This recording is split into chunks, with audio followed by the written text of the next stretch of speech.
할렐루야. 하나님의 놀라운 은혜와 사랑하심이 여러분과 여러분의 가정 가운데 충만히 있기를 주님으로 축복합니다.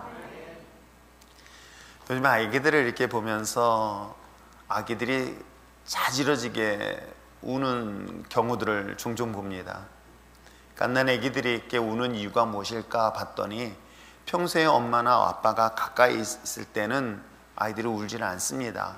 그런데 잠을 자다 눈을 떠니 엄마가 보이지 않고 아빠가 보이지 않은 순간 아이는 그 두려움과 공포 속에서 얼마나 자지러지게 놀라면서 우는지 모릅니다. 아마 여러분들은 여러분의 자녀를 키워보면서 다 한두 번은 경험하지 않았을까 생각합니다.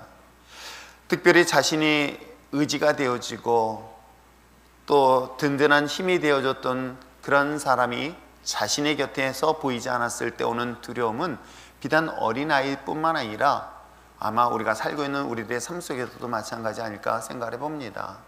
한평생 든든한 자신의 방패와 같았던 그 든든한 남편이 어느 순간인가 자신의 곁을 떠나고 난 그 두려움은, 그 아픔과 고통은 아마 실질적으로 경험해 보신 분들은 다 똑같이 큰 아픔과 두려움으로 고백하고 경험하는 것 또한 사실일 것입니다.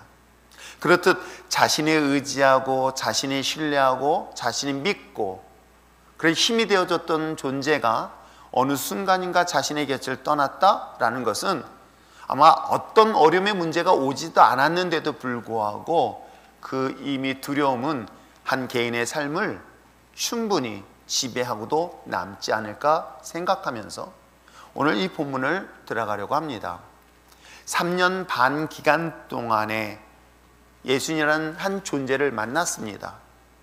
때에 따라서는 바닷가에서 고기를 잡다가 예수를 만났으며 때에 따라서는 한 설교의 소개를 듣고 가서 설교를 듣다가 예수님을 만났으며 등등의 여러 가지 상황과 환경에 따라서 예수님을 만난 예수님의 제자들, 그들은 3년 반을 그와 같이 동고동락하면서 예수님을 따르기 전에 자신이 있는 모든 것들을 다 내려놓고 예수님을 따라왔던 제자들이기도 합니다.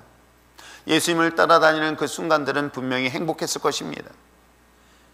물고기 2마리, 보리떡 5개 가지고 5,000명이 먹는 그런 놀라운 기적도 보았습니다. 물이 포도주로 변화되어지는 놀라운 역사의 현장도 직접 경험하고 맛을 보았던 것 또한 사실이기도 합니다. 그야말로 정말 현대의학으로 고칠 수 없는 그 질병들을 고치고 또 중풍으로 쓰러지고 혈루증으로 쓰러지고 38년 된 병자들이 예수님의 말 한마디로 낫는 그런 놀라운 장면들을 보고 그 봄으로 인하여 예수님의 제자들은 예수님에 대한 특별한 기대를 가지고 3년이 넘게 따라다녔던 것 또한 사실이기도 합니다. 정말 자신이 특별히 믿고 신뢰했던 그런 영적 지도자인 예수 그리스도, 그들은 큰 마음속에 기대를 하고 했던 것 또한 사실이기도 합니다. 5,000명이 먹었던 그 오병의 기적의 사건의 현장 속에서 수많은 사람들이 예수를 왕으로 섬기자 왕으로 세워도 충분하지 않느냐라는 그 많은 사람들의 울림은 자신들의 선택이 탁월했다라고까지 확신은 하지 않았을까요? 그런 예수님의 제자들이 드디어 예루살렘에 입성할 때까지만 하더라도 그들은 아마 더 큰 기대를 하고 있었던 것 또한 사실이기도 합니다. 그런데 놀라운 사실은 예수님이 예루살렘에 입성하시고 난 다음에 그의 설교의 내용들이 달라지기 시작했으며 또한 예수님이 제자들에게 하는 내용들이 달라지기 시작했던 것입니다. 어떤 내용이었을까요? 제자들의 발을 씻기시면서 예수님께서 친히 떡과 포도주를 제자들에게 입에 넣어주면서 자신에 대한 죽음에 대한 이야기를 하고 있습니다. 자신이 제자들을 떠나야 된다는 사실을 말하고 그 이야기를 들었던 제자들의 마음은 어떠했을까요? 자신의 모든 것들을 내려놓고 올인하면서 예수님을 따랐던 제자들은 그 예수라는 존재가 자신들의 눈앞에 보이지 않는다, 자신의 곁을 떠난다. 여러분 한번 생각해 보시기 바랍니다. 여러분 나름대로 자신이 의지하고 신뢰할 만한 한 대상이 있습니다. 그 대상이 자신의 곁을 떠나고 더 이상 그를 눈앞에 볼 수 없다 한다면 여러분 그 실망감이 얼마나 클까요? 2000년 전에 바로 예수님의 제자들도 그러한 환경과 상황에 빠졌을 때 그들은 근심이, 또한 그들은 염려, 그들은 두려움에 사로잡혔던 것 또한 사실이기도 합니다. 그래서 우리가 함께 살펴보고 있는 14장은 특별히 예수님께서 자신의 죽음, 자신의 떠남에 대한 이야기를 재해석하고, 그리고 자신이 떠남으로 인하여 그 이후에 너희들에게 어떻게 함께 할 것인가 라는 이야기들을 이 본문을 통해서 이야기하고 있으며, 또 이 본문의 사건은 2000년 전에 단회적으로 사건이 끝나는 것이 아니라 오늘날 우리 이 시대를 살고 있는, 즉 예수님이 눈앞에 보이지 않냐고 하나님도 보이지 않지만 여전히 예수님이 우리와 함께하고 있다는 놀라운 사실을 이 본문 요한복음 14장에서 분명하게 소개를 하고 있는 것입니다.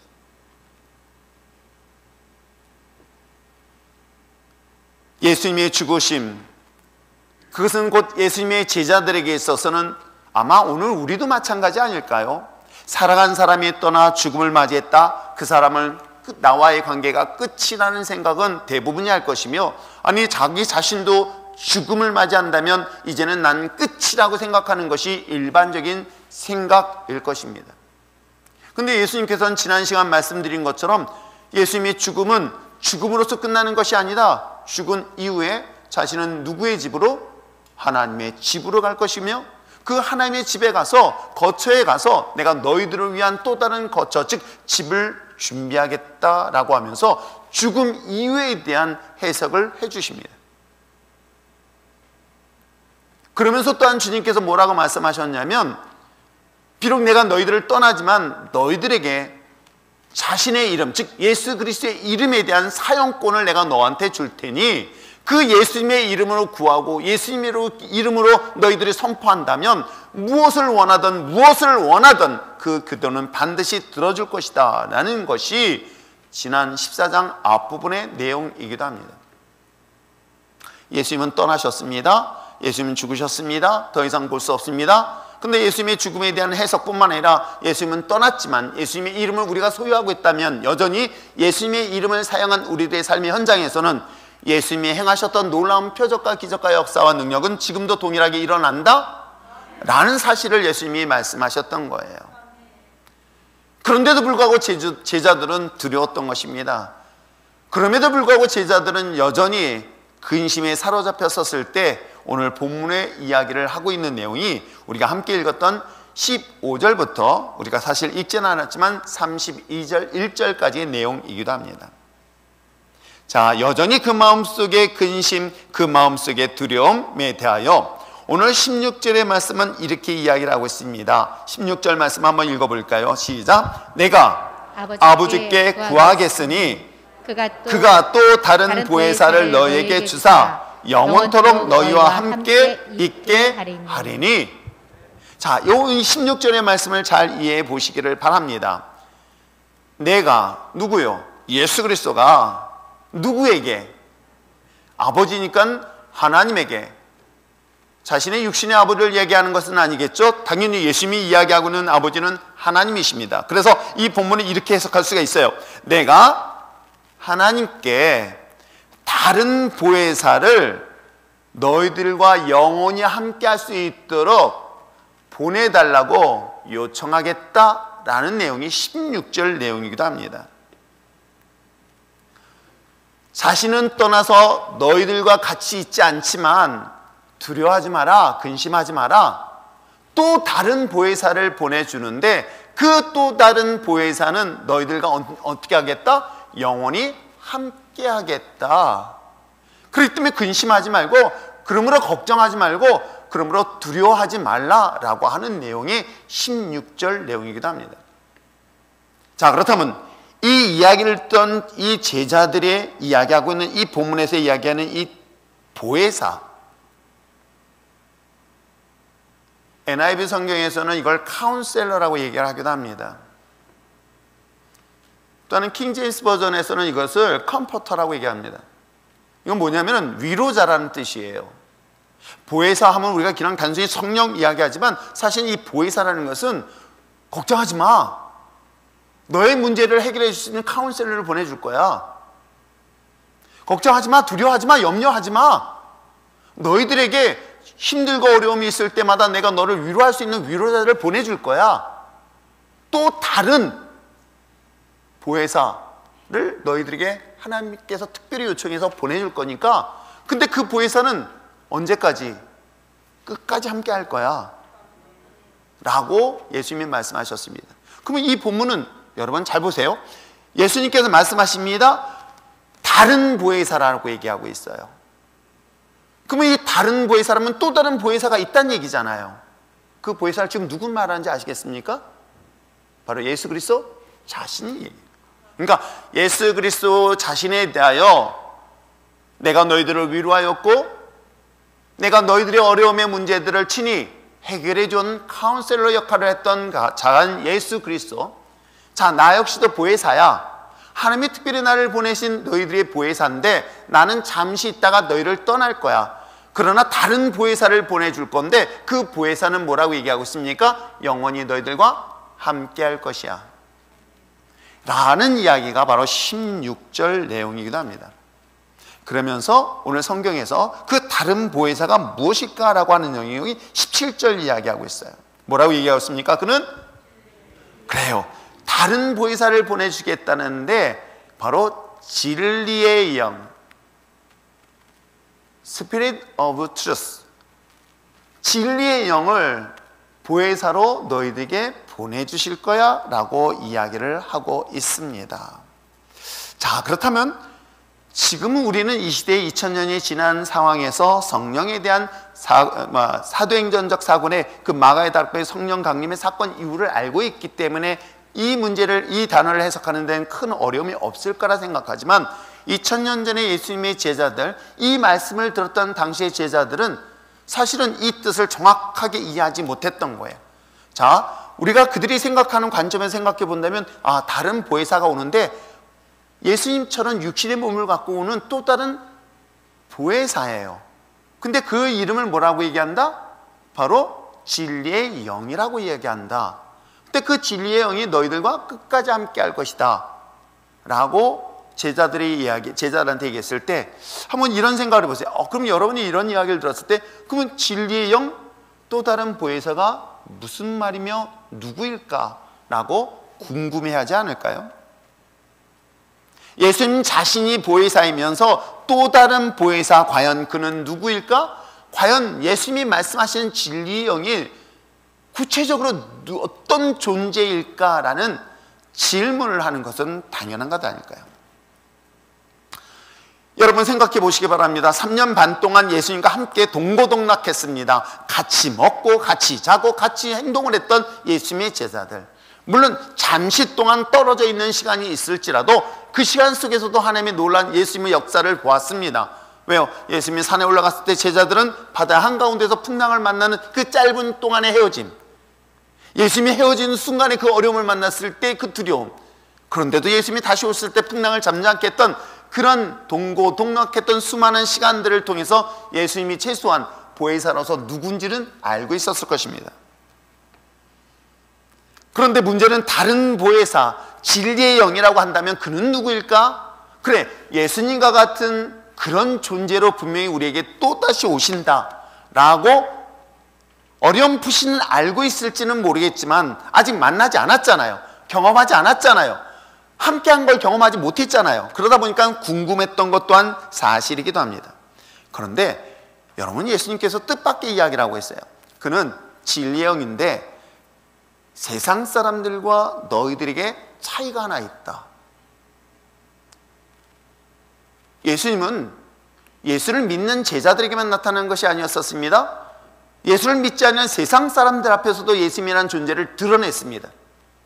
그런데 또 다른 보혜사는 뚜렷하게 나눠지는 것을 볼 수 있어요. 자, 17절 말씀 한번 볼까요? 자, 17절 말씀을 읽어보시길 바랍니다. 시작. 그는 진리의 영이라 세상은 능히 그를 받지 못하나니 이는 그를 보지도 못하고 알지도 못함이라. 그러나 너희는 그를 아나니 그는 너희와 함께 거하심이라. 세상 사람들은 모른다는 거예요. 너희들, 즉 제자들만 안다는 거예요. 그럼 뚜렷하게 이 사실을 구분할 수 있는 것은 이 팔레스타인 유대인들에게 있어서 자신들은 예수님이 12명의 제자에 포함되어 있고 예수님을 따랐던 사람들, 그렇지 않은 사람들. 근데 이 다른 보혜사는 놀랍게도 뭐라고 표현을 하고 있냐면, 보아도 보지 못하고 알아도 알지 못하고 있기 때문에 보혜사는 그들과 함께 할 수 없다. 그러나 너희는 그렇지 않다는 거예요. 그는 너희들과 함께 하기 때문에 너희들은 볼 수 있으며 너희들은 알 수 있다라고 예수님이 말씀하시는 거예요. 자, 여기까지 말씀을 보면서 제자들은 또 다른 보혜사가 오셨네. 그 보혜사는 오늘 우리들의 삶 속에서 함께 하기 때문에 우리는 알 수 있어. 근데 더 중요한 건 아는 것만은 끝나는 게 아니에요. 볼 수 있다는 거예요. 지금 예수님의 제자들이 왜 두려워하고 왜 근심하고 왜 염려했는지 아시겠죠?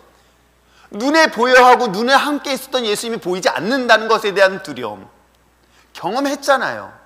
갈릴리 그 바다 한가운데 예수님이 없음으로 인한 그 풍랑이 그들에게 얼마나 두려웠던 순간이었던 걸 너무나 잘 알고 있었던 제자들, 그 예수님이 떠나셨던 그 빈 공간을 두려워했었을 때 그분이 자신들의 눈에 보인다는 것은, 자신들이 알고 있다는 것은 함께하고 있다는 또 하나의 사실을 말하고 있으니 그렇구나. 그러면 그분이 우리와 함께 있다면 최소한 두려워하지 않겠구나 라고 이야기합니다. 왜 예수님이 그들에게 이와 같이 얘기했을까? 그는 바로 18, 19절에 말씀하신 것처럼 나는 너희를 고아와 같이 내버려 두지 아니하겠다 라고 말씀을 하시고 있는 거예요. 그러면서 다시 나를 볼 것이다. 그래서 18절 19절의 말씀을 잘 보시면 예수님이 내가 너를 버려두지 않을 거야. 그리고 넌 다시 볼 거야. 근데 다시 보는데 또 다른 보혜사를 보는데 예수님이 이 말씀을 들으면서 약간의 혼동은 있지만 아무튼 다시 볼 수 있대. 근데 그 다시 볼 수 있는 존재가 다른 보혜사인데, 그 다른 보혜사는 다른 사람, 세상 사람들은 모르지만 너희들은 알 수 있어. 너희들은 볼 수 있어. 너희들은 함께 하기 때문에 라고 오늘 19절까지 이야기를 하고 있습니다. 다른 보혜사신 진리의 영, 과연 그것을 어떻게 할 수 있을까? 어떻게 볼 수 있을까? 그것이 바로 20절과 21절에 비밀이 숨겨져 있는 거예요. 자, 한번 20절 21절 말씀 한번 읽어볼까요? 21절 읽겠습니다. 시작. 그날에는 내가 아버지 안에 너희가 내 안에 내가 너희 안에 있는 것을 너희가 알리라. 나의 계명을 지키는 자라야 나를 사랑하는 자니 나를 사랑하는 자는 내 아버지께 사랑을 받을 것이요 나도 그를 사랑하여 그에게 나를 나타내리라. 자신을 나타내겠다라고 얘기하고 있어요. 여러분, 이 20절과 21절의 말씀이 딱 해석되어지고 이해되어지면 보혜사, 즉 성령에 대해서 우리는 뭐라고 생각하냐면 능력을 행하고 어떤 역사가 나타나고 어떤 표적이 나타나는 것만으로만 나타나는 것이 아니라 그 보혜사, 다른 보혜사가 우리와 함께하고 우리 안에 있을 때에 우리 안에서 어떻게 예수님의 모습이 드러나는가라는 것들을 설명하고 표현하고 있는 내용이 이 본문 내용이기도 합니다. 자, 봅시다. 20절에 이야기하고 있습니다. 내가 아버지 안에, 그리고 내가 너희 안에, 그리고 너희가 내 안에, 내가 너희 안에 라고 이야기를 하고 있어요. 이 말은 다시 한번 얘기한다면 예수님께서 하나님 안에 있다는 거예요. 그리고 예수님이 누구 안에? 제자들 안에 있다는 거예요. 그리고 제자들은 누구 안에 있다는 거예요? 예수님 안에 있다라고 20절에 이야기를 하고 있습니다. 여러분, 이것을 잘 이해하시면 참 좋을 것 같아요. 어떤 한 특정한 사람의 얼굴을 보면, 그 모습을 보면 저 사람 모습에 누구의 모습이 있다? 라는 소리를 혹시 해본 적 없나요? 평소에 가끔 듣는 원수 같은 남편의 모습이 제 아들에 있네 하면서 원망하는 사람들이 종종 있어요. 와, 내 사랑하는 아내의 모습이 내 사랑하는 딸에 있다. 이게 가장 이상적인 거예요. 내 사랑하는 남편의 모습이 내 사랑하는 아들의 모습 속에 있다. 아무도 아멘 안 해요.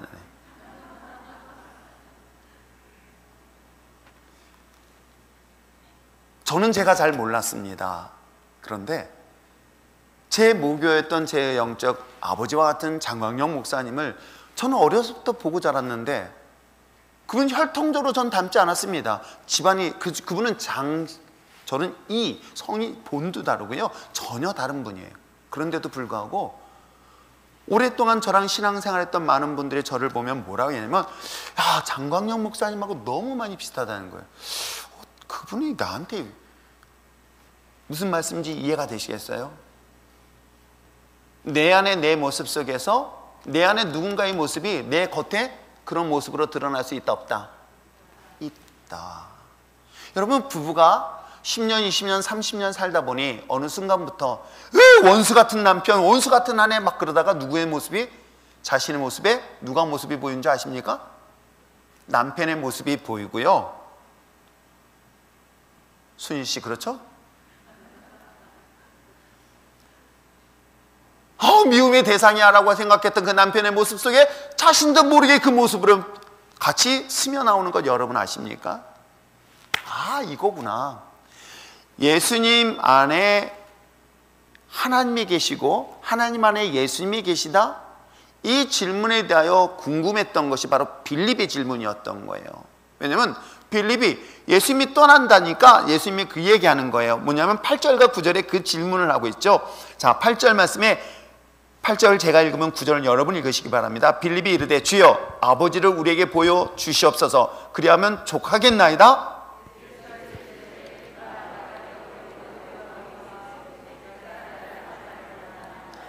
나를 본 자는 아버지를 보았거늘 어찌하여 아버지를 보이느냐 하느냐. 무슨 얘기인지 아시겠죠?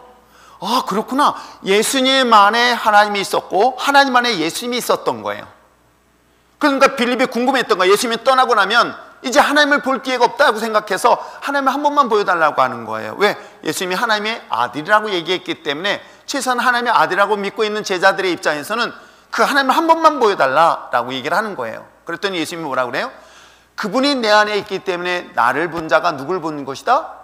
하나님을 본 것이다.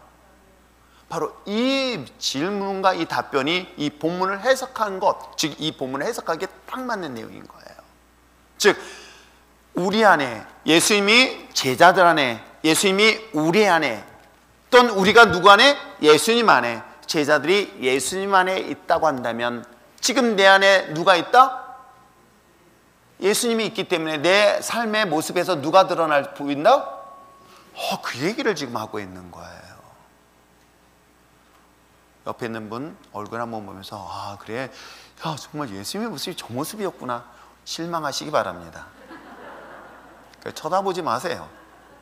괜히 화낼 수 있습니다. 여러분, 여기서 지금 얘기하고 있는 게 바로 이 내용인 거예요. 정말 예수님이 내 안에 있다면 내 안에서 누구의 모습이 드러나야 된다? 예수님이야.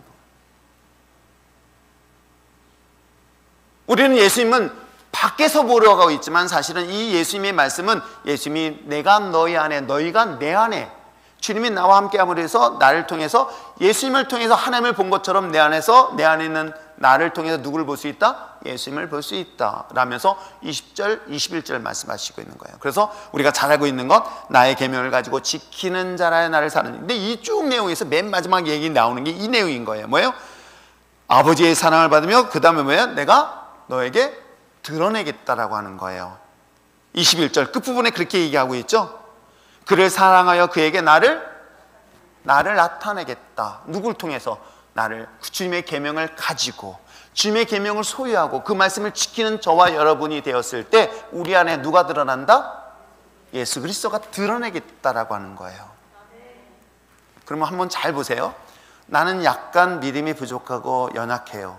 근데 옆에 있는 믿음이 신실한 사람이 옆에 있어요. 그분의 모습에서 예수님의 모습을 볼 수 있으면 굳이 예수님이 이 자리에 없어도 그 모습을 보면서 누굴 볼 수 있어요? 예수님이 함께하고 있다는 느낌을 가질 수 있죠?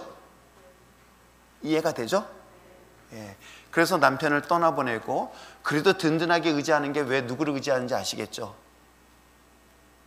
남편 닮은 아들. 제가 그렇게 자랐잖아요. 오랫동안 혼자 사시는 우리 어머니, 남편 대신 나를 남편처럼 생각해가지고 나 장가 못 갈 뻔했잖아요.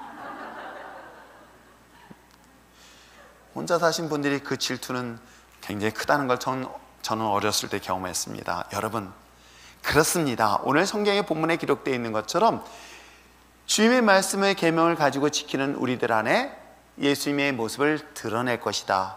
그래서 이 보혜사 진리의 영은 주님이 나에게 함께하고 있습니다. 내 안에 있고 나와 함께함으로 인해서 내 안에 예수님이 있음으로 인해서 예수님이 나와 함께하는 것을 경험하고, 더 중요한 것은 어떻습니까? 또 다른 누군가도 예수님이 함께하는 걸 볼 수 있다 없다? 있다라는 것을 지금 성경은 이야기하고 있습니다. 근데 여기서 이야기하고 있는 것, 그 계명이 뭘까요? 10계명? No. 이 계명은 주님께서 마지막 주신 계명을 우리 지난 시간 살펴왔던 것이기도 합니다. 그것이 13장 34절 35절 이야기예요. 자, 34절 35절 말씀 한번 읽어볼까요? 시작. 다 같이 큰 소리로 시작. 새 계명을 너희에게 주노니 서로 사랑하라. 내가 너희를 사랑한 것 같이 너희도 서로 사랑하라. 너희가 서로 사랑하면 이로써 모든 사람이 너희가 내 제자인 줄 알리라. 아시겠죠? 이것이 세족식을 시작해가지고 시작됐던 말씀이기도 합니다. 그래서 이 부분은 지지난 시간 제가 말씀드린 것처럼 용서, 제자들의 발을 씻기는 것, 그 발을 씻기면서 그 사람의 허물과 그 사람의 부족함과 그 사람의 더러운 것들을 씻고 용서해 주는 것, 그것이 사랑이다 라는 것을 예수님이 실천해 보이셨고, 그 실천해 보였던 그 제자들이 그 삶을 살아갈 때에 바로 그것이 너의 제자가 될 것이고, 그 제자된 이 예수님의 제자들이 주님이 함께함으로 인하여 그 제자의 모습 속에서 누구와 함께하고 있다? 예수님이 함께하고 있는 사실들을 보게 될 것이다. 이 사실을 지금 성경을 통해서 이야기하고 있습니다. 그렇습니다. 우리가 보혜사, 오늘 진리의 영이라고 하고 있는 이 진리의 영은 우리와 함께하고 우리와 안에 있으며 우리와 함께함으로 인해서 용서할 수 없는 자를 용서할 수 있고, 사랑할 수 없는 자 또한 사랑하며 그를 위하여 자신의 생명을 내어놓을 수 있을 그런 그 힘이 누구로부터? 이 보혜사, 나와 함께하는 그 놀라운 진리의 영으로부터 그것이 가능할 수 있으므로, 그 가능한 삶을 살 수 있도록 그 힘을 주고 능력을 주신 것이 보혜사이고 바로 그것이 진리의 영이다 라고 성경은 우리에게 말하고 있습니다. 우리가 이 사실을 알다 보니까, 그래, 주님께서 우리가 서로 사랑해야 돼, 그리고 용서해야 돼 하면서 우리는 얼마나 자기의 의지 가지고 얼마나 많은 노력을 하는지 모릅니다. 용서해서 몇 번까지 7번도 용서했습니다. 대단히 많이 용서한 것입니다. 그러다가 결국은 폭발할 때는 첫 번째 것부터 시작해서 나머지 것까지 딱 쏟아내가지고 화를 내잖아요. 옛날 것까지 용서했다고 해놓고는 다시 옛날 것 끄집어내가지고 다시 잔소리 하잖아요. 제 안에 살짝 제 안에 얘기했어요. 여러분, 그렇습니다. 자신의 힘과 자신의 능력으로 했던 그 의지는 사랑하려고 노력했고요, 또 뿐만 아니라 용서하려고 했었던 것이죠. 그런데 그것은 계속 반복된 실패와 실수라는 것. 그렇기 때문에 우리가 그 모습을 통해서는 어느 날은 천사가 됐다가 어느 날은 마귀 됐다가, 어느 날은 예수 믿는 것 같다가 어떤 날은 마귀에 사로잡힌 자 같은 그런 모습이 누구의 모습 속에서 나와 우리 주변의 사람의 모습을 통해서 보여주고 있는 것은 아닐까요? 그런데 예수님을 가장 가까이 볼 수 있는 방법 중에 하나 있으니, 그 진리 영이 나와 함께하고 진리 영이 내 안에 있다고 한다면 예수님처럼 용서할 수 있고 예수님처럼 사랑할 수 있게, 그 사랑한 삶의 모습을 통해서 뭐예요? 예수님이 함께하는 자라는 사실을 알 수 있다 없다? 알 수 있다. 그러므로 보혜사, 그 성령은, 진리의 영은 그 하나님이 주신 그 마지막 계명, 그 최고의 계명을 우리의 삶에서 살 수 있도록 우리에게 힘이 되어주고 능력이 되는 놀라운 역사가 있게 될 줄 믿습니다. 우리가 서로 용서하고 사랑한다는 것은 여러분 인격을 갖췄다고 될 수 있는 문제가 절대 아닙니다. 하나님의 영으로 보혜사가 우리가 함께 할 때 그 말씀의 계명을 지킬 수 있는 그런 놀라운 역사를 반드시 경험하게 될 줄 믿습니다. 두 번째 볼 수 있는 건 뭘까요? 우리가 읽지 않았지만 25절부터 또 다른 보혜사를 말씀하고 있습니다. 자, 25절, 내가 아직 너희와 함께 있어 이 말을 너에게 한다 라고 하면서 26절 이야기하고 있죠. 26절 말씀 한번 또한 읽어보시길 바랍니다. 시작. 보혜사 곧 아버지께서 내 이름으로 보내실 성령 그가 너에게 모든 것을 가르치고 내가 너에게 말한 모든 것을 생각나게 하리라. 그렇습니다. 예수님이 떠나셨습니다. 예수님이 떠난 자리에 그 두려움과 공포에 사로잡혔던 예수님의 제자들, 자 12명입니다. 사실 자기 자신의 얼굴을 보면서 자기를 발견하는 건 쉽지 않습니다. 근데 상대방을 보면서 그가 나와 함께하고 있다는 것을 이해할 수 있듯이 예수님의 제자들은 그 다른 제자들, 즉 함께하는 제자들에게 진리의 영 보혜사가 함께함으로 인하여 예수님의 모습을 보았고 예수님의 능력을 보았고 예수님의 삶의 흔적들을 보았기 때문에 그분이 주님이 나와 함께하고 있다는 사실들을 우리가 보혜사 성령을 통해서 알 수 있었다고 한다면, 두 번째 이야기하고 있는 것이 바로 보혜사 이야기하고 있습니다. 뭐라고 얘기했습니까? 그 다른 보혜사는 뭐라고 얘기했어요? 보내실 성령이라고 했어요. 근데 이 성령은 뭐라고 표현하고 있냐면 영어 성경에 Holy Spirit이라고 써 있어요. 거룩한 영이라고 이야기하고 있어요. 또 다른 보혜사를 너희들에게 주겠어. 너희들에게 보혜사가 오는데 물론 이것이 다른 것이 아닙니다. 사실은 같은 거예요. 같은 건데 하나는 뭐냐면 내가 예수님의 말씀대로 예수님이 주신 계명을 살아감으로 인해서 주님이 나와 함께하고 있다는 사실들을 삶에서 흔적으로 나타나는 것뿐만 아니라 나 개인의 삶에서는 어떤 일들이 일어나는가라는 것이 바로 우리가 함께 있는 홀리 스피릿에 대한 이야기예요. 예수님의 제자들이 예수님이 떠남으로 오는 그들의 감정 상태가 뭐라고 했습니까? 두려움이었던 거예요. 그리고 우리가 14장 시작할 때 그들은 근심이었던 거예요. 사랑하고 의지했던 사람이 떠나보내면 오는 미리 오는 근심, 이해하시겠죠? 예수님이 내가 너를 떠나는 것이 유일하라 했었을 때 예수님의 제자는 그것이 떠남으로 인한 보이지 않는 예수님에 대하여 근심했고 염려했던 것은 비단 오늘 우리들의 삶도 마찬가지 아닐까요?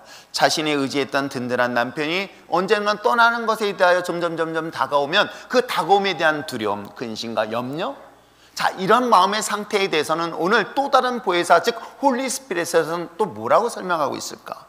말씀드린 것처럼 그 보내신 성령은 뭐라고 했어요? 내가 지금까지 너에게 이야기했던 것들을 뭐예요? 가르치고 하고 또한 생각나게 할 것이다. 이 가르친다는 건 깨닫게 된다는 거예요. 사람이 가장 불행한 사람은 잊혀진 사람이라는 사실 여러분 아세요? 저는 수많은 장례 예배를 드리고 인도하면서 유가족에게 꼭 그런 얘기를 해요. 돌아가신 분들을 자꾸만 지우려고 하시더라고요. 지우지 마십시오. 나에게 소중한 추억에 가장 소중한 부분을 차지한 분들입니다. 때에 따라 나를 힘들게 했고 때에 따라 나를 아프게 했고 나에게 상처를 줬다 할지라도 그 또한 자신에게 주어진 아름다운 추억으로 바꾸십시오. 그래서 떠나보내고 지워버려 하지 마시고 간직하십시오 라고 제가 이야기를 해줍니다. 왜요? 그 또한 자신의 인생에서 차지하는 가장 소중한 것들이기 때문에 그래요. 너무나 소중한 것들이에요. 우리가 소중한 추억이라고 해서 나쁜 것은 추억이 아니라 나쁜 것 또한 우리에겐 좋은 추억거리가 됩니다. 힘들고 어려운 것 또한 우리들의 추억이 될 수 있습니다. 왜 그런지 아십니까? 그때보단 지금이 더 나은 삶을 살고 있기 때문에 그것은 추억처럼 얘기할 수 있는 것과 동일한 것이겠죠. 오늘 예수님께서 너희들이 떠나고 난 다음에 놀랍게도 또 다른 보혜사가 너희들이 오는데 그 홀리 스피릿은 내가 너에게 이야기했던 것들을 기억나게 할 것이다. 내가 그건 너희들에게 이야기했던 것들을 깨닫게 될 것이다 라고 말씀하시는 그 내용. 예수님의 말씀이 이 뜻이었구나. 그분의 가르침이 이런 거였구나. 이분이 말씀하시고자 하는 의도가 이런 거였구나 라는 것들을 가리키는데 예수님은 어떤 분으로 여러분이 이해하시면 참 좋을까요? 저는 왜 길이요 진리요 생명이라고 말씀하고 있는 그분, 왜 진리의 영이라고 이야기하고 있으며 왜 예수님 하나님은 오늘날 우리들에게 이와 같이 모든 삶의 가장 근본적인 역할들을 하고 있을까? 우리가 지난 시간 쭉 살펴본 것처럼 만약에 여러분의 삶의 위기에 어려움의 문제 앞날에 일어날 일들을 알지 못하기 때문에 오는 두려움이 미리 알고 있다고 한다면 근심하고 걱정하고 염려할 일 없을 것입니다. 근데 앞을 볼 수 없고 앞을 알 수 없기 때문에 우리는 두려움에 사로잡히게 되어 있겠죠. 자, 그런 것에 대하여 예수님이 미리 말씀하시는 거예요. 사실은 예수님의 말씀은 현재적 삶에 있지만 미래적 삶에 대한 이야기를 계속하고 있어요. 왜? 예수님의 가르침은 진리이기 때문에 그래요. 그 진리는 지금만이 아니라 앞으로 모든 삶에 대한 문제를 해결할 수 있는 그런 놀라운 비밀이 그 안에 있기 때문에 그래요. 그래서 하나님은 지혜자라고 하고 이야기하는 이유가 여기에 있는 거예요.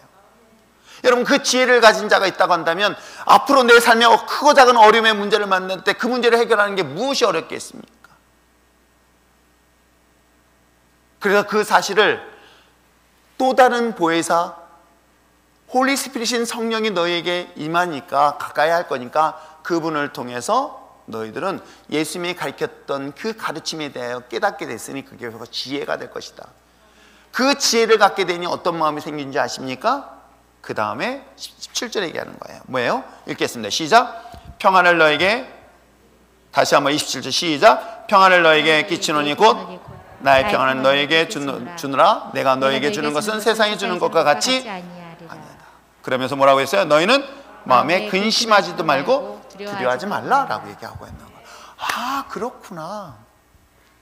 여러분, 우리 인생에서 내가 해결할 수 없는 문제가 딱 부딪힙니다. 야, 감당할 수 없는 문제를 만나게 됩니다. 그러면 여러분 어떤 마음이 생겨요? 이걸 어떻게 해결하지? 어떻게 해결하지? 어떻게 해결하지? 하면서 우리는 근심과 염려에 사로잡히게 됩니다. 그런데 이 문제를 해결할 수 있는 방법을 제가 알아요. 이 문제를 해결할 수 있고 극복할 수 있는 방법을 알아요. 아는데도 근심하고 걱정하는 것은 좀 심각합니다. 무슨 말씀인지 아시겠어요? 문제를 해결하는 방법이 있는데 알고 있어요. 본인이 알고 있는데 왜 걱정합니까? 걱정을 원래 안 해요. 문제는 해결할 방법을 모르기 때문에 두려워하고 해결할 방법을 알 수 없기 때문에 염려하는데, 주님이 가르친 그 지혜는 그 문제를 해결할 수 있는 지혜를 주셨기 때문에 뭐예요? 근심과 두려움과 염려가 아니라 뭐예요? 평안을 가져다 준다는 거예요. 아, 그렇구나. 예수님이 우리 곁을 떠났습니다. 그로 인하여 예수님의 제자들은 두려웠습니다. 아니, 오늘 우리들의 삶 속에도 동일한 것이겠죠. 내 눈에 주님이 여러분 함께 하신다면, 주님이 그 강력한 힘이 내 삶 속에 있다고 한다면 아마 우리는 두려워하지 않을 것입니다. 그런데 주님이 계시지 않고 없는 것 같다는 생각 때문에 우리는 두려움에 빠져 있을 때, 오늘 예수님이 제자들에게 말씀하시고 있는 거예요. 또 다른 보혜사를 너희들에게 올 것이니, 너희들에게 가까이 할 것이니, 너희 안에 있을 것이니, 그 주님의 함께함으로 인해서 바로 우리의 삶을 통하여 예수님이 함께한다는 사실을 보게 될 것이다. 내 옆에 있는 파트너가, 나와 함께하는 동역자가 그 삶의 모습을 통해서 누구의 모습을 볼 수 있다? 예수님의 모습을 볼 것이다. 뿐만 아니라 상대방의 모습을 보면서 예수님의 모습을 함께하는 것을 느낄 뿐만 아니라 너 자신에게 뭐예요? 이 모든 문제를 해결할 수 있는 능력이 생기기 때문에 내 마음에 뭐다? 샬롬, 평안할 것이다. 우리의 인생에서 앞으로 일어날 모든 일들을 이미 알고 있다고 한다면, 내가 왜 화를 내고, 내가 왜 분노하고, 내가 왜 염려하고, 내가 왜 걱정하겠습니까? 그 문제를 해결하는 방법을 다 알고 있다고 한다면, 이걸 모르기 때문에 우리는 분노하고, 이걸 모르기 때문에 염려하고, 이걸 모르기 때문에 두려움에 사로잡혀 있다고 한다면, 이 문제 해결하는 방법은 굉장히 굉장히 간단했어요. 주님이 우리에게 보내신 그 보혜사, 그 성령, 홀리 스피릿, 아니면 진리의 영이라고 하는 하나님의 영이 우리와 함께 한다면, 여러분 삶 속에 있는 그 어떤 어려움의 문제도 제자들처럼 두려운 것이 아니라 강하고 담대할 수 있다, 없다? 있다.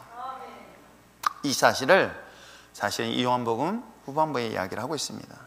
그렇다면 우리가 고민해야 될 것이 있습니다. 그러면 어떻게 해야 이 보혜사 성령, 즉 보혜사라고 얘기하고는 또 다른 보혜사가 우리 삶 속에 함께 할 것인가? 어디를 가면은 그 보혜사를 만날 수 있을까? 어떻게 하면은, 어떤 방법으로 그 보혜사라고 얘기하고는 예수님이 또 다른 보혜사를 보내주신다고 했는데 그분을 만날 수 있으며, 그분이 내 안에 있으면 그분이 어떻게 하면 우리와 함께 할 수 있을까에 대한 답을 여러분들이 찾으세요. 제가 설교 준비하다가 아주 고민했어요. 맨날 다 가르쳐주니까 그래도 안 해. 답 가르쳐줘도 안 하는데 내가 굳이 답 가르쳐줄 무슨 수고할 필요가 있어. 그래서 여러분 이 맨 뒷부분에 오늘 요약하면서 맨 뒷부분에 그렇게 작성했어요. 어떻게 해요? 아니, 이걸 잘랐어요. 우리 교육자가 내 분명히 이걸 요 위에 하라 그랬는데 그 부분을 임의로 잘랐어요. 근데 제가 원래 원문에는 이렇게 정리를 했어요. 어떻게 하냐면 과연 여러분들은 이와 같이 보혜사가 여러분과 함께 할 수 있기 위해서 여러분은 어떻게 하시겠습니까? 라고 해서 사실 설교를 끝냈어요. 이제는 각자 알아서 하시라고. 가르쳐줘도 안 하는데, 알려줘도 안 따라오는데, 에이 그러면 여러분들이 알아서 하십시오 라고 하고 싶지만 제가 마음이 여리잖아요. 그게 15절의 답이 있어요. 사실은 우리가 읽지 않았지만 15절의 답이 있어요. 자, 15절 한번 읽어볼까요? 시작. 너희가 나를 사랑하면 나의 계명을 지키리라. 여기 있어요. 내 계명을 지킬 수 있는 것은 보혜사가 함께함으로 해서 그걸 지킬 수 있게 되는 거죠. 거기에 전제 조건은 뭐다? 나를 사랑하라는 거예요. 하나님을 정말 사랑하라는 거죠. 그러나 사랑하는 방법에 대해서는 여러분들이 좀 더 고민을 했으면 참 좋겠습니다. 어떤 방법으로 주님을 사랑할 수 있을까? 저는 제가 과거에 쓴뿌리처럼 날카로웠던 저의 인생에서 가장 강력한 십자가의 무기가 될 수 있었던 것은 Singing I love you Lord, I love you Lord. 주님의 사랑이 나의 도끼가 사라질 수 있었고 내 살기가 뛴 내 눈빛이 바뀔 수 있었던 것, 감히 사랑할 수 없는 그 사랑할 대상인 예수 그리스도 하나님을 내가 입술로 찬양하며 고백할 때에 자격 없는 내가 주님을 사랑할 수 있도록 허락하신 것, 그 자체만으로 주님 감사합니다. 자격이 없는, 자격조차도 없는 나를 주님께서 말씀하실 때 너 나 사랑하는데 너 마음껏 사랑해도 돼. 너 힘껏 다 사랑해도 돼. 저는 과거에 그것이 부담스럽게 느낄 때가 있었어요. 그때는 내가 자격이 있었기 때문에 그것이 불편하고 부담스럽다고 생각했던 거예요. 그러나 예수님 앞에 선 저는 그분을 사랑할 자격이 안 됐던 거예요. 조건도 되지 않았던 거예요. 그랬던 나를 주님이 저에게 말씀하셨어요. 너 나 마음껏 사랑해도 돼. 네가 힘을 다해 사랑해도 괜찮아. 그 사랑 받아줄게. 아주 오래전에 제자 훈련을 받으면서 한 뉴스를 보면서 그 사랑이라는 게, 내가 사랑을 허락받는다는 게 이게 얼마나 큰 은혜고 큰 축복이라는 것. 지금은 이 스토킹이라는 것이 법제화되어 가고 있지만 옛날에는 세대가 달라서 떠나는 님을 위해서 나를 지려받고 가시옵소서 라고 하던 세대가 있었어요. 상대방의 행복을 위해서 나는 사라져 주리라. 그게 사나이 멋있는 줄 알았어요. 그래, 헤어질 땐 내 뒷모습 보이는 거 아니야? 먼저 행복하게 잘 가? 이것이 사나이 모습인 줄 알았어. 그런데 한 뉴스에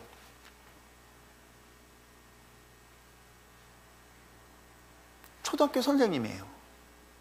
이 초등학교 선생님을 짝사랑했던 한 청년, 그는 초등학교밖에 졸업하지 못하고 서울에서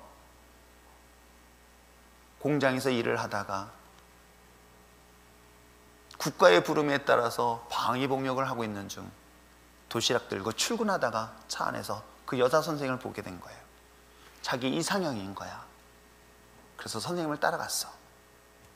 자기는 서울에서 모 대학을 다니는 학생인데 병역 의무 때문에 잠시 고향에 내려왔다가 당신을 보고 너무 마음에 들어서 교제하고 싶다.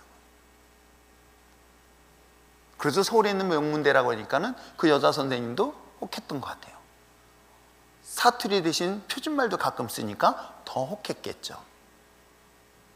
그래서 교제를 몇 번 하다 보니 아무래도 이 남자친구가 좀 이상한 것 같아. 그래서 동네에다 알아보니까는 그 친구가 초등학교 나왔는데 술 마시면 별로 좋지 않지만 서울에서 이렇게 생활했대. 그러면 여러분 어떻게 하시겠어요? 그 자매가 그 형제를 만날까요? 거부한 거예요. 어느 날 계속 만나자 해도 만나지 아니하는 그 선생을 단 한 번만 만나달라고, 마지막이라고. 그것이 그의 어머니의 간곡한 부탁 때문에 만나게 된 거예요. 그때 이 청년은 가슴에다가 칼을 들고 간 거야. 그리고 마지막 그 선생님한테 부탁한 거야. 자신이 나 사랑 안 해도 되는데, 선생님이 저 사랑 안 해줘도 돼. 내 사랑을 받아줄 수 없겠냐고, 내 마음의 진정성을 받아줄 수 없겠냐고 하면서 선물을 준비해 간 거예요. 여러분 어떻게 하시겠습니까? 나는 선물만 받겠습니다. 당연히 안 받겠죠? 자신이 아니 선생님 나 사랑 안 해도 괜찮아, 다만 내 사랑을 받아달라는 그 말이었는데도 불구하고 그 선생은 거절하니 그 친구가 품에 있던 칼을 품어서 그 선생을 죽이고, 그 신문에 나온 뉴스였던 거예요. 여러분, 사랑할 수 없는 자격 없는 내가 사랑할 수 없는 그 대상에게 사랑을 허락받는다는 것은, 그 친구가 마지막 인터뷰에도 그래요. 자기는 정말 사랑을 주고 싶었다는 거예요. 그 사랑을 왜 안 받아주냐는 거예요. 근데 하나님과 나와의 관계는 나는 사랑받을 만한 자격이라고는 전혀 눈꼽만치도 없는 나를 사랑할 수 있도록 허락하신 이 자체가, 이게 얼마나 큰 은혜인지. 여러분, 우리 힘으로 용서하고 우리 힘으로 사랑할 수 있는 건 불가능합니다. 여러분, 어떤 환경 속에서도, 어떤 환경과 상황 속에서도, 아니 그 환경과 상황은 평안하기 때문에 평안한 건 누구나 할 수 있어요. 자신이 감당할 수 없는 쓰나미 같은 인생의 큰 어려움의 문제가 다가왔을 때, 미처 예상하지 못했는데 병원 진단에 당신은 한 달밖에 살지 못합니다는 암 진단을 받았을 때, 아니 그렇게 믿고 신뢰했던 사람으로부터 배신을 받았었을 때, 여러분 삶의 등대의 수많은 어려움의 문제를 만났을 때 그 마음속에 어떻게 평안할 수 있을까? 기도한다고요? 내가 성가대 봉사가 열심히 봉사한다고요? 감당할 수 없다라는 거예요. 그때 주님은 이 사실을 알고 있기 때문에 내가 떠난 그 자리에 내가 또 다른 보혜사를 보내주겠으니 그것이 바로 진리의 영이고 그것이 홀리 스피릿, 거룩한 성령의 영이다. 그 성령이, 거룩한 영이 너희들이, 진리의 영이 너희들과 함께 한다면 너희들의 삶을 통하여 예수님의 삶의 모습이 드러날 것이고, 너희들의 삶 속에서 비록 환경과 그 상황과 그 모든 것들에 상관없이 마음에 무엇이 온다? 평안이 온다. 그건 세상과 비교할 수 없다. 그러게 여러분, 정말 우리가 주목하고 바라보고 존중하고 함께 해야 될 대상이 과연 누구일까?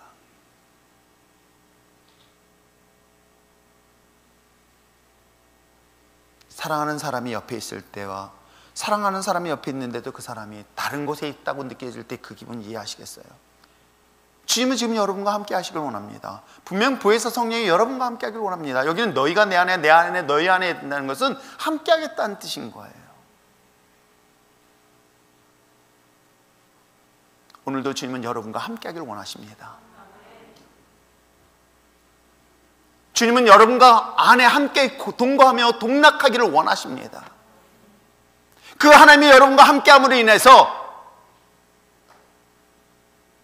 용서할 수 없는 대상을 용서할 수 있고, 사랑할 수 없는 사랑의 사람을 바뀌어주며, 더 나아가서 세상에 줄 수 없는 평안을 하나님의 놀라운 은혜 가운데 경험하는 그런 저와 여러분이 될 때, 그것이 바로 주님이 함께하는 자의 증거라고 한다면, 여러분 매일매일 하루의 삶을 누구와 동행하기를 원하십니까? 누구와 함께하기를 원하십니까? 자기 옆에 예수의 흔적, 예수의 향기가 뿜는 사람과 가까이 하는 것. 또한 우리 자신도 내 안에 예수 그리스도가 있음으로 인한 예수 그리스도의 향기를 드러내어 그와 함께 할 수 있는 믿음의 사람들. 저는 우리 율전교회가 다른 향기가 아닌 예수 그리스도의 향기만 있어 고통 속에 신음하는 자들을 품고 위로하고 치유할 수 있으며 희망을 줄 수 있는 그런 아름다운 교회 공동체가 됐으면 참 좋겠습니다. 그러기에 저도 역시 20년 동안 넘게 기도하면서 하나님의 거룩한 영 떠나지 마시고 하나님의 거룩한 영이 이곳에 항상 임재하여 주시옵소서. 세상의 소리가 아닌 하나님의 소리 듣게 하게 하시고, 세상이 미련하고 어리석다고 얘기할 때 그 십자가의 은혜와 사랑만이 이 제단 통해 차고 넘치게 하여 주시옵소서. 매일같이 나를 십자가의 모습을 받기를 원합니다. 못된 나의 자아의 모습 속에서, 여전히 죽지 못한 내 자신의 모습 속에서 나는 십자가의 모습을 받고 내 안에 그리스도만 있기를 원합니다. 이 교회 공동체 안에 오직 예수 그리스도만이 있음으로 인해서 세상은 칼과 뭉치를 가지고 대적할 때 우리는 십자가의 사랑으로 싸워 승리하는 그런 무모하고 미련한 그리스도인이 되어보는 것은 어떨까요? 가장 미련하고 가장 어리석고 가장 둔하지만 저는 그 사실을 믿습니다. 세상 사람들의 십자가에 무슨 능력이 있냐라고 얘기하지만, 예수 그리스도의 이름에 무슨 능력이 있냐라고 얘기하지만, 전 예수 그리스도의 이름에는 엄청난 능력, 여전히 세상을 변화시키고 세상에 생명을 줄 수 있는 힘이 그 안에 있다는 사실을 믿습니다. 그것이 저와 여러분 안에 있기를 주님을 축복합니다. 한 주간 동안, 아니 올 한 해 동안 그 보혜사 거룩하신 진리의 영이요, 그 영이 오늘 우리 삶 속에서, 그런 나는 그분 안에서 온전히 통치되어지고 살아가는 저와 여러분 되었으면 참 좋겠습니다. 그 과정을 여러분들이 어떤 방법으로 할 것인지를 여러분 스스로에게 답을 찾고 그 질문에 대한 답을 찾아서 우리가 서로 나누는 초대교회 같은 공동체가 되기를 주님의 축복합니다. 기도하겠습니다.